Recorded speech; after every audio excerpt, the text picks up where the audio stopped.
Видео подготовлено сайтом onlinegdz.net. Давайте выполним задание номер 5 на страницах 22 и 23 в рабочей тетради по окружающему миру. Практическая работа. Учимся измерять температуру. Цель работы – научиться измерять температуру воздуха, воды, тела человека.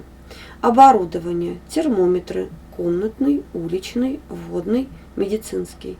Стаканчик с теплой водой, стаканчик с холодной водой. Ход работы по заданиям учебника. Итак, первое задание. Подпиши части термометра. Термометр состоит из двух частей. Первая часть – это деление и цифры, которые подписаны около них. Они называются шкалой. Вторая часть – это трубочка, наполненная ртутью. Обозначьте стрелками вверх или вниз, что происходит со столбиком жидкости в трубке термометра. Давайте посмотрим. Вот у нас теплая вода, и жидкость трубки термометра поднимется вверх. Это у нас холодная вода, и жидкость трубки термометра опустится вниз. По результатам измерений заполните таблицу. Итак, температура воздуха.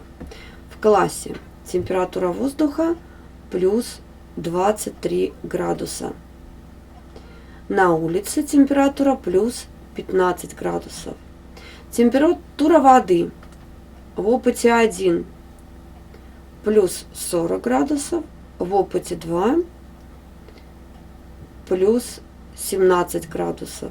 Отметьте, обведите линии результат измерений температуры своего тела. Сделайте вывод. Температура тела здорового человека должна быть ниже 37 градусов.